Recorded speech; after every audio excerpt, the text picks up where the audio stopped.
I wasn't actually going to talk about this, but something that I felt really, really fucking nervous to share publicly because it's something that I've sort of been contemplating and talking to like my close circles and my mentors about. Honestly, it makes me feel like a failure. It makes me feel like I'm not doing good enough, or I think it's really, really important to help be transparent and provide some clarity for.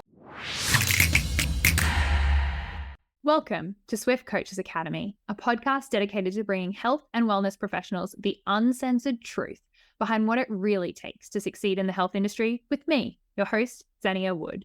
As an accredited exercise physiologist and business owner for almost a decade, I'm on a mission to transform the lives of ambitious health professionals like you who want more and are ready to take action to create incredible impact in your careers and unlock financial freedom in your business. So join me as I speak candidly with industry leaders about the struggles and successes from within the trenches through thought-provoking conversations. Alrighty, so I wasn't actually going to talk about this, but I think it's really, really important to help be transparent and provide some clarity for what business ownership is always can be like. And that is that I've actually gone backwards in business. And when I say backwards, I mean like the income that we're bringing in is less than it was this time last year. And we're looking to hit maybe $50,000 to $100,000 less in the business. And the reason that this is something that I wanted to mention is because I look at that and honestly, it makes me feel like a failure. It makes me feel like I'm not doing good enough, or like I, maybe don't have the skills to hit seven figures, because we are close to and approaching that. And it's something that I've sort of been contemplating and talking to like my close circles and my mentors about. But it's something that I felt really, really fucking nervous to share publicly, because I feel like, if you're a business coach, like your business has to be great and it has to go well. And then I was like, but that's not reality. Like that's not what it is always like. And the hard bit for me is that it actually has always grown year on year. Since I started in 2019, we have doubled, or we 6x'd in 18 months at one point, so 600% increase. And, in the last 5 years, we've almost 10x'd the entire business. But the thing for me that I look at, and the metrics that matter, are actually increasing. And so what I mean by that is, although the top line, the income or the revenue that we have coming in, our gross profit, is going to be less this financial year than last financial year, or close to, what has changed is our profit. And so we are actually more profitable this year than we were last year. And for me, that is a huge win. And for me to look at that and look at all of the numbers in the business and be like, okay, right, like obviously we aren't on target, or we aren't going to hit the revenue goal that we set. But when I look at our profit, we are more profitable in one of my businesses in May of 2024, from Jan to May, than we were all of last year. And so to me, that tells me a couple of things. Last year, I was quite focused on scaling and reinvesting into my business so that I could step back, so that there are other things that I could focus on. And so absolutely, yes, I intentionally reinvested more money. But some of those things also helped me realize what matters. And that is getting incredible client results, loving what I'm doing, and also making sure that our business is profitable. And so looking at that and being clear on the profit being a factor that I am really focused on at the moment, not because I need extra dollars in my bank account, but because a profitable business is one with options. And something that I really value is to have options in my business. And so if I'm there's so many businesses who you would never even know it, but they're making $10 million and they spend $10 million. So they're not profitable, or they're far less profitable than, say, I, with less than $1 million, am, even though like I'm more profitable than them, even though they bring in more revenue, because it's not actually about the top line number that you bring into your business that matters. It's about what falls out the bottom and what you get at the end of the day, whether you want to reinvest that or whether you want to take it out personally or do whatever you want with that. A good, strong, thriving business and the predictors of success is going to be, is it profitable? Okay.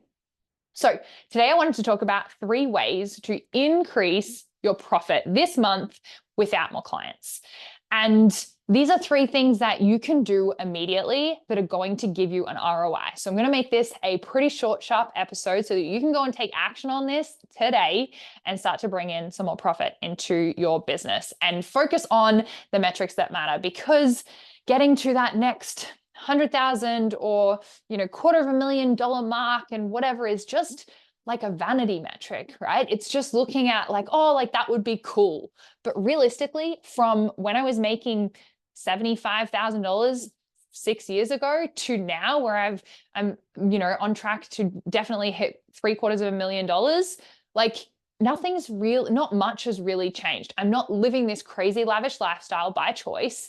And for me, therefore, it's looking at the metrics that matter. It's not about like, oh, I made $1 million and now I can post that all over Instagram, right? It's about what does that mean to me and where can I redeploy that money and where can I create more impact or more fun in my life as a result of the value that we're giving to clients. It's also a way to track, like, are you giving value above and beyond the exchange that is happening? Because people are paying you money, and if they believe that it's worth more than it costs you to create it, then you have a great business model. Like, then it means that you are far more valuable to them, which is great. So the first way that we're going to create more profit for your business this month is by reviewing and removing unnecessary expenses. So this is something I believe that should be done quarterly. If you're like, expenses, what? Then we have templates for our business students inside our program where we track every single expense. And I'm talking all your subscriptions, your insurances, your car rent, your rego, any sort of accommodation or travel expenses for courses and things like that. I'm talking equipment you need to buy. This is wages. This is marketing expenses. Like, every single thing is tracked. And of course, some of those are ad hoc and are not frequent and regular, but there are going to be so many things like CPR and first aid or whatever it is that it's like, every year you need to do that. And that's going to cost you, like, for example, mine, I think is like $90. And I actually put aside like $2 or just under $2 every week to make sure that when that comes around, I have that money there, right? But there are going to be expenses in your business that you probably haven't even looked at or don't even know are coming out because you may not be reviewing your financials and your expenses frequently enough. And so what I need you to do to increase your profit this month is to go into your bank feeds, look at all of your accounts and print them out or go through them line by line if you don't have a tracking document that does it, and probably assess against that tracking document if you have it, because some things you'll just spend and they won't have been on that tracking document. So looking at bank accounts line by line and going, do we still need this? Is this something that we are using? Could I downgrade? Could I swap it out for something cheaper? There's so many things, right? Like with insurances, could you go and see if you can get a cheaper premium, right? Do you need to have all the bells and whistles one that you got? Maybe you've had this for 5 years and you've just never reviewed it, right? There are going to be expenses in your business that you can remove, okay? There are going to be expenses that you can negotiate. Some of these things are not fixed costs. Some of these things you're not maybe using all of it. And could you use half? Could you negotiate a different price based on the service that you're using, or could you bundle some things together? For example, I have insurance for more than one service. And so getting them bundled under the same roof is cheaper for me than having 3 different companies doing 3 different insurances for my business, right? So making sure that you are going through your bank statements with this, review and remove unnecessary costs. Caveat to this, there are things in my business that I absolutely do not compromise on and will not sacrifice, even if it means that we are less profitable. And these things are my own mentors, first and foremost, because they are worth their weight in freaking gold. And I have gotten an ROI off of my mentors every single time. And so I'm not going to bargain with them because they are the people who I need in my corner and I know are going to help me succeed and get to where I want faster, quicker, and easier. Okay? Faster and quicker being the same thing. Anyway, the other thing I don't sacrifice on is my staff. My staff and our wages and the things that I get my team to do for me make me time. And when they make me time, I can make our business more money, right? As the CEO, you're typically going to be the one in your business who is the money maker, especially in a small to medium size business, right? So if you can delegate and offload tasks to someone who is, I would hope, going to be cheaper to pay them than it would be to pay you based on your own hourly rate, even if you're doing it at 8 p.m. on a Saturday night, right? It's going to take away time, effort, energy if you were doing it. So delegating and offloading that, I definitely do not sacrifice any sort of money on my team. I make sure that they are well looked after and that I offload as much as possible so I can go and make more money in other areas. The third thing is my technical upskilling. So this comes down to things that I'm learning at the moment in terms of going into creating Facebook ads or meta ads, as they're called now. And there are course creation, like technical, like creating offers and learning skills that I'm going to pass on to my students that I don't compromise on because of the ROI and because that's going to be great for me. But if you have subscriptions to different services and you could swap one out and basically get the same ROI and it's doing the same thing, or you don't need one that you were using, you just didn't realize it was still an expense that was coming out, then absolutely, that's the first place that we're going to check. We're not going to try and add more. We need to remove the shit that's not working first. The second way to create more profit this month is to increase your prices. I know that sounds really basic and simple, but like if you haven't done it in the last 6 to 12 months, then absolutely be doing that. And if you are feeling a little bit nervous or icky or uncomfortable about that, then how can you add more value so that it would be an absolute no-brainer for people to be paying $10 more per week to have the service that you're providing, right? And if you could add an extra $100 or $200 worth of value that is ideally scalable, so it could be in the form of templates, it could be in the form of group things or whatever, for an extra $10 to them, but $200 worth of value, that to me helps balance the value to like dollar equation to help our coaches who are a little nervous about increasing their prices to feel really great about it, okay?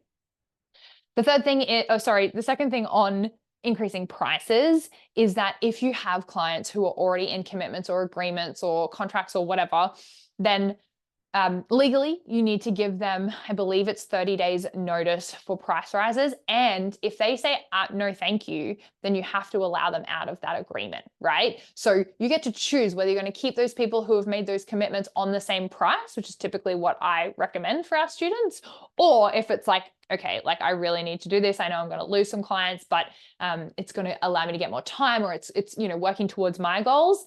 Then obviously you can't just make someone pay you more next week. And even if they're not on contracts or agreements, I just think it's a nice thing to do to be like, hey, you've got 4 weeks to make a decision on what you're going to do, but this is what's happening. Okay. And again, adding more value if you're feeling a little bit nervous about that is a great way to go as well. I'm just going to add one more thing actually that wasn't written down on that as well, is that if you are going to increase prices and things like that, sometimes what I will get our students to do is to say like prices are going up, but if you commit to the next 3 months, 6 months, 12 months, whatever it is, to work with me, I can keep you on the same price. And so you're not actually giving them a discount, but what you're doing is you're increasing their lifetime value with you and the longevity of them with you by getting them to lock in so that you can help track your cash flow and your recurring revenue, and you can create some more clarity of like, when I'm close to capacity or when my next staff member is, then what can I do? Because you know these people will be with you for a certain period of time as a minimum before they may potentially leave. Okay. The third way to create more profit this month, coach, without more clients, is to create an upsell or a cross sell. I see so many people who don't do this. So an upsell is you go to McDonald's and you go, hey, I want a burger. And they say, would you like to upgrade to a large for $1.50? That's an upsell. Okay. It's the same thing. You wanted a burger. They're like, do you want a bigger burger? And it's $1.50 more. And you're like, cool, yes, I do. Awesome. Now all of that upsell, other than the labor cost to execute on whatever that upsell is for you, and which for an extra burger might be like 2 seconds, which is really not probably something that you put into the equation. But that upsell, right? All of that $1.50 extra is profit, because the cost to acquire the client, the cost to get them in, the cost to have them even do anything with you has already been taken into account. Just asking them to upgrade, all of that money is profit. So when we think about this in a health setting, if you are getting them to do, they're doing 30 minutes a week of face-to-face coaching with you, and you say, hey, what about we do an hour? And so instead of charging, I don't know, let's say $100, you charge $150, right? Like that $50 is all profit, because let's say you don't need to do any more programming, everything else is sorted, you just have to spend that extra time with them. Obviously, you take labor costs into account, but realistically, you're getting more profit by just using an upsell. The second part is the 3.2 is a cross sell. So probably something that people have heard of less. So an upsell being something more of the same thing. A cross sell would be like an adjunct product or service. So in the McDonald's example, it would be, would you like fries with that, right? Like, I'm getting a burger, would you like fries with that? That's something that is ingrained in these 15-year-olds from the day that they start at McDonald's, is to ask if someone wants something else. So you can ask more, so more time, more services of the same thing, or an additional service that is similar, right? So in health, let's say someone was trying to lose weight, you offer nutrition services and you're like, cool, would you like personal training as well? And maybe you provide that, but maybe you don't. Maybe you outsource that to someone else and you have an arrangement with them where you take some of the cost of that as like a referral fee for profit, and then they take the rest of it and the majority of it because they're providing the service. It's one of the simplest things that we can do. And I feel like so many times we're like, oh, like I've already got them. But our current clients are the ones who already love us. They're going to want to be the ones who are going to buy more from us, more things, more different things, and more often. Okay. So if we can allow them opportunities to do that, there will be a portion of those people who will say yes. There'll absolutely be a portion of those people who also say no, and that's totally cool, right? So examples that we can use to create like an upsell would be like a challenge, right? That could be something where they see you more frequently for a period of time, or, they get other inclusions in their program, whatever it is. It could be more sessions. That's going to be an upsell as well. Or like we said, additional services. So those additional services could be that you do weigh-ins and you take photos for them, and you get a meal guide for them if you're a personal trainer. And you could just pay someone one-off to create like a meal guide for weight loss, weight gain, weight maintenance, and be like, here's a guide or recipes or whatever you want to do. There's so many different options, but by creating an upsell or a cross sell for your current clients, and obviously give this to new clients as well, but your current clients is a great way to add more profit, because you've already had that cost to acquire them be absorbed by the other things that you did to get them in the first place. I hope that this episode has helped you. A quick one today, but I want you to go and make more profit in your business this month. So please go and review and remove those unnecessary expenses. Please increase your prices if you haven't yet in the last 6 to 12 months, and make sure that you create an upsell or a cross sell so that you can get people working more with you and getting even better results. That is it for me today. Until next time, move swiftly. I have a tiny favor to ask of you, and that is to just hit that subscribe button if you have not done it yet. If you've made it this far, then I hope that this has been valuable for you and for us to get more incredible guests in front of your earlobes and faces. If you're watching us on YouTube, then please do that now. And if you have any feedback or suggestions for me or something that was a golden nugget that really stood out to you in this episode, I would absolutely love if you flicked me a message over on Instagram at Xenia Wood Official. Until next episode, and in whatever you do, move swiftly.